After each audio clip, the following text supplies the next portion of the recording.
네, 다들 아시겠지만 제가 아이들을 키우고 있는데요. 6살, 4살, 4살 이 남자 이 3명을 키웁니다. 그 나이 때 애들이 제일 좋아하는 게 이 똥입니다. 그냥 이 똥이면 다 좋아하는데 밑도 끝도 없이 그냥 똥 이러면은 막 자지러집니다. 비슷한 걸로는 뭐 방귀, 트림, 뭐 쉬, 엉덩이 등등이 있는데 그래도 이 똥에 비교할 수는 없습니다.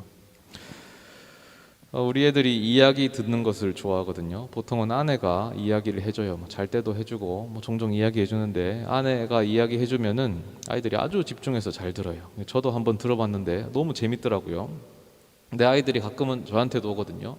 아빠 이야기 해줘. 그러면은 근데 저는 제 이야기는 사실 성경 이야기 잘 안 해주고 저는 기승전 똥입니다. 이야기하다가 그냥 똥 이렇게 하면 철저히 이제 그 청자의 수준을 고려한 아이들의 수준을 고려한 접근법이죠. 반응이 어떻겠습니까? 아주 좋아합니다. 주체를 못 하고요. 침을 질질 흘리면서 웃어요. 너무 반응이 좋으니까 아내가 궁금해서 한번 왔다가 더럽다고 기겁하면서 이제 도망간 적이 있습니다. 여러분도 똥 이야기가 더럽습니까? 근데 미안하지만 오늘 설교는 똥 이야기의 향연입니다. 근데 우리 다 똥 싸지 않습니까?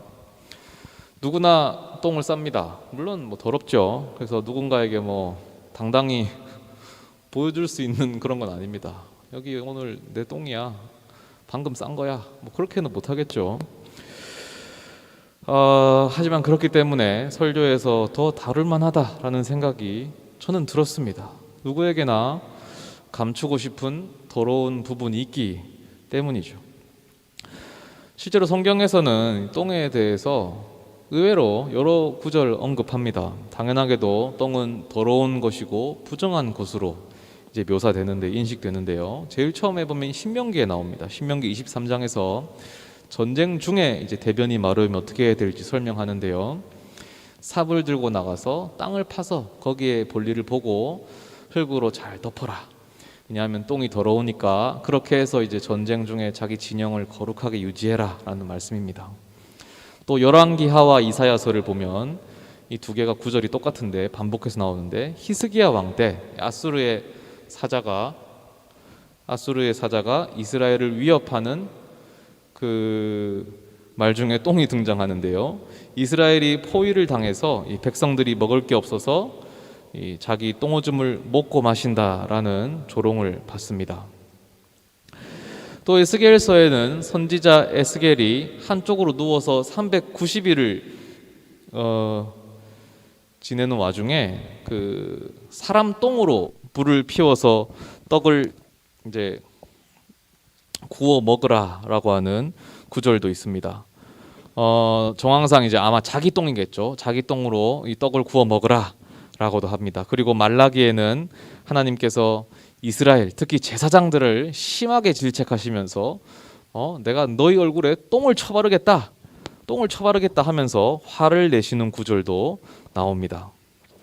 이렇게 똥이 성경적입니다. 그러나 그 중에서 가장 디테일하고 가장 흥미롭고 가장 재미있는 똥 이야기가 뭐냐면 아마 오늘 읽은 이 사사 에훗의 이야기입니다. 그래서 오늘 이 똥 이야기의 최고봉을 제가 본격적으로 해드리려고 합니다. 그런데 사실은 오늘 본문은 제가 길게 읽었는데요. 이 똥이라는 말은 안 나왔거든요. 왜냐하면은 이 번역의 과정에서 의미가 바뀌거나 생략된 부분들이 좀 있었어요. 제가 오늘 그 모든 부분들을 수정해서 원문을 살려서 여러분에게 들려드리겠습니다. 한마디로 좀 오늘 수준 높은 똥 이야기를 여러분이 듣게 될 겁니다. 이 사사 에훗은 이스라엘의 두 번째 사사였습니다. 그 왼손잡이였고요. 그러나 기본적으로는 공물을 바치는 사람이었습니다. 조공을 바치는데 누구에게 바치냐면 모압에게 바칩니다. 지금 이스라엘이 모압의 압제를 받고 있습니다. 그래서 모압 왕 에글론에게 공물을 바치고 있고 그 공물 수레를 이끌고 가는 것이 에훗입니다. 이 모압 왕 에글론은 살이 좀 디룩디룩 쪄서 비대한 사람인데 이름부터가 좀 예사롭지 않습니다. 그 에글론이라는 이름이 히브리어로 통통한이라는 말과 이 발음이 똑같아요. 근데 에글론은 사실은 통통한 정도를 넘어서 뚱뚱한 사람이었습니다. 뭐 에글론이 뚱뚱했던 것은 인간 자체가 탐욕이 많은 인물이었기 때문이거든요. 물론 모든 살찐 사람이 탐욕스러운 건 아닌데 이 에글론은 탐욕이 많았기 때문에 그 살찐 인간이 된 경우입니다. 에훗에게는 이번 이 공물을 바치는 이 행보에 분명한 목적이 있었습니다. 에글론을 살해하는 거예요. 그래서 자신의 오른쪽 허벅지 쪽에 칼 한 자루를 숨겨서 갑니다. 그 칼은 우리가 잘 아는 그 사시미 칼 정도의 길이가 되고요. 본인이 왼손잡이기 때문에 왼손으로 한 번에 뽑아서 찌를 수 있도록 보통은 칼을 이렇게 뽑지만 자기도 왼손잡이니까 이쪽에 숨긴 거죠. 우선 에훗이 절차대로 궁으로 들어가서 상황을 살피는 겁니다. 호위 병력은 얼마나 되는지, 어떻게 거사를 치를 수 있을지 딱 봅니다. 일단은 여의치 않아서 후퇴를 합니다. 그리고 함께 왔던 사람들도 다 되돌려 보내고요. 다시 이제 에훗이 궁으로 찾아갑니다. 도착했을 때 마침 에글론 왕이 이제 대변을 보려던 찰나였습니다. 드디어 이제 여기서 똥 이야기가 나오는 거죠. 에글론 왕의 아주 이 프라이빗한 타임이었습니다. 잘 먹으니까 잘 싸겠죠. 우리 성경에는 이게 서늘한 다락방이라고 나오는데 고대 중군동 문화에서 서늘한 다락방이라는 것은 화장실을 말합니다. 에훗이 소리칩니다. 왕이시여, 제가 사실 왕에게 드릴 어떤 은밀한 물건이 있습니다. 좋은 게 있다고 이제 사기치는 거예요. 그 똥을 싸려다 말고 에글론이 귀가 번쩍 뜨입니다. 왜냐하면 에글론은 탐욕이 많은 인물이거든요. 그래서 용변을 보려다 말고 멈춰요. 이 전문 용어로 끊고 나온다라고 하는 기술을 이제 시전하는 거죠. 그리고 수하들을 다 물립니다. 그래서 에훗에게 절호의 찬스가 온 거예요. 이제 1대1로 딱 둘만 있는 거예요. 에훗은 귀한 물건이 있는 것처럼 조심스럽게 에글론에게 접근합니다. 그리고는 물건을 꺼내는 척하면서 칼을 꺼낸 거예요. 순식간에 허벅지에서 칼을 뽑음과 동시에 이 배에다가 칼을 쑤셔 박은 겁니다. 얼마나 세게 박았는지 칼날이 등을 뚫고 나왔는데 에글론이 뚱뚱해가지고 그 지방이 칼날에 엉겨 붙었습니다.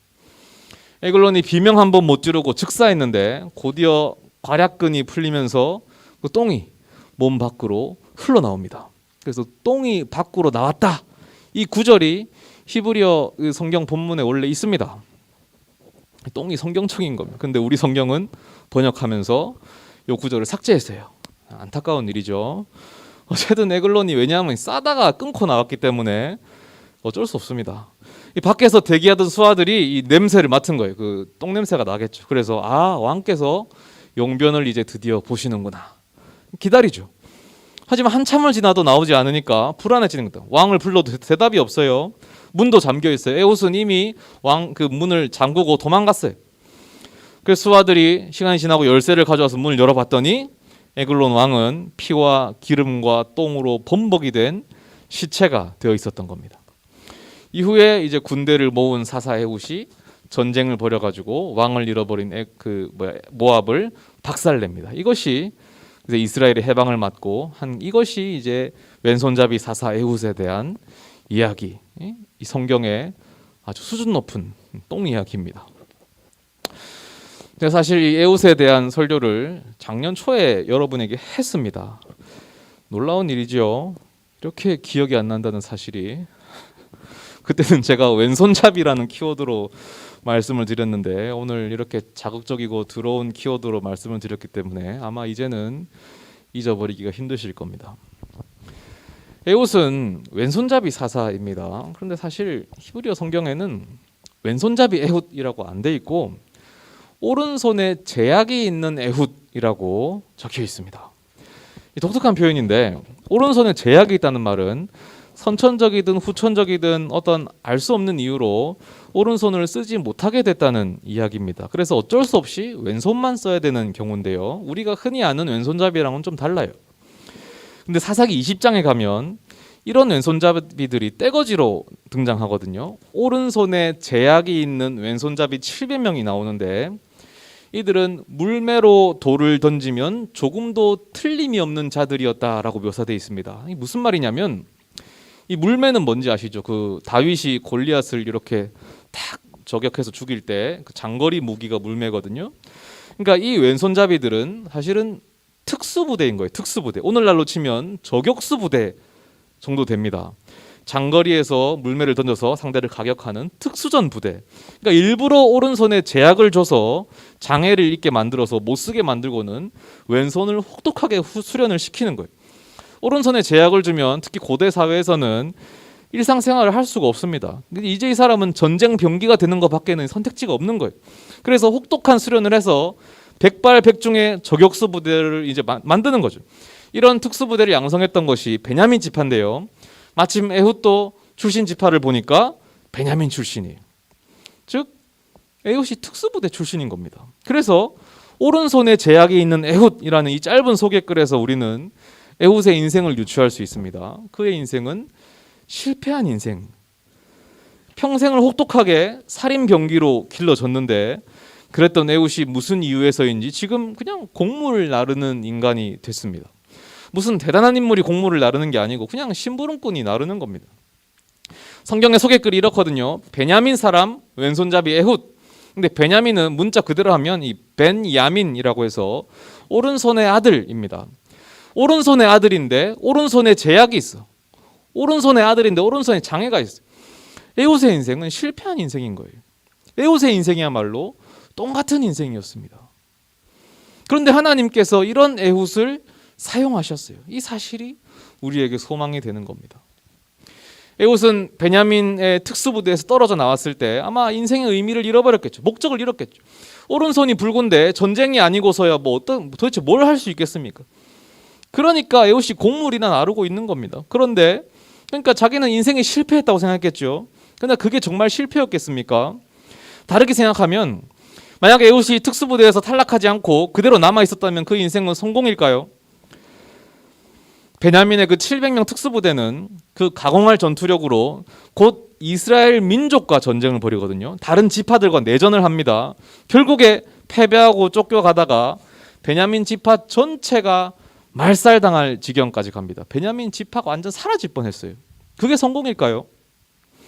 오히려 에훗은 그 자신이 쓸모없는 인생처럼 보였기 때문에 소위 말하는 이 죄송한 표현이지만 에글론이 보기에 팔병신처럼 보였으니까 에글론 왕도 아무런 의심 없이 부하도 다 물리고 에훗과 1대1로 그 가까운 거리를 허용한 거예요. 왼손잡이가 어떻게 칼을 쓰겠냐.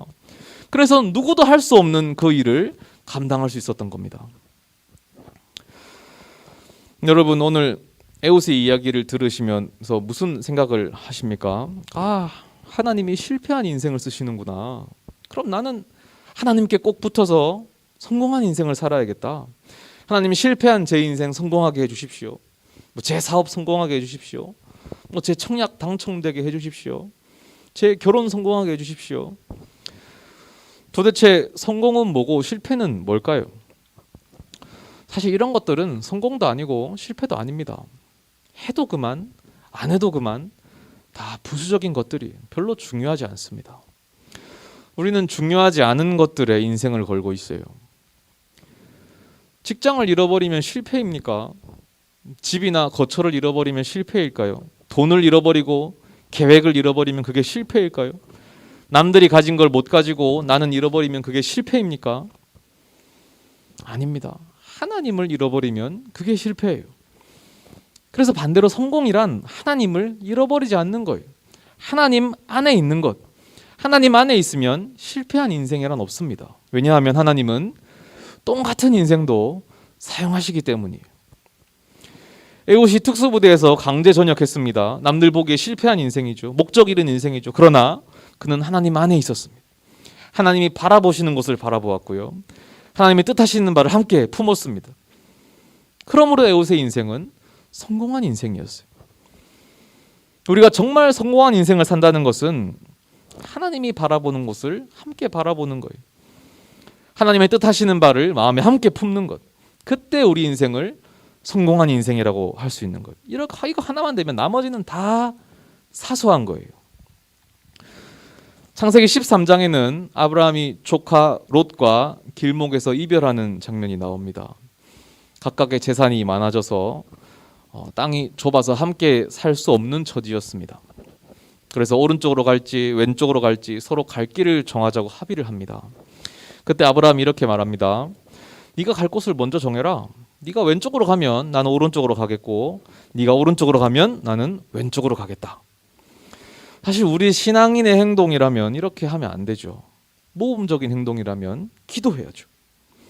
하나님, 뜻이 무엇입니까? 어디로 가는 것을 원하십니까? 우리 지난주 예배 끝나고 이야기할 때 그런 얘기 나왔죠. 하나님, 짜장면을 원하십니까? 짬뽕을 원하십니까? 아브라함 기도했어야죠. 하나님, 어느 쪽으로 가는 것을 하나님이 기뻐하십니까? 제가 오른쪽으로 갈까 왼쪽으로 갈까요? 아브라함은 그런 게 전혀 없었어요. 그냥 조카 불러가지고 너 어디로 갈래? 너 하나 정하면 나 그냥 남은 거 하겠다. 히브리 문화권도 동방 문화라서 장유 유서거든요. 근데 아브라함은 전혀 그런 것도 개의치 않습니다. 그냥 하나 해. 남은 거 내가 한다. 왜냐하면 그에게는 오른쪽이냐 왼쪽이냐가 아무 상관이 없는 문제였기 때문입니다. 아브라함은 이미 뜻을 정했거든요. 하나님이 품은 뜻을 자기 안에도 품고 있었습니다. 하나님 안에 있었어요. 그러니까 이제 나머지는 중요하지 않은 문제예요.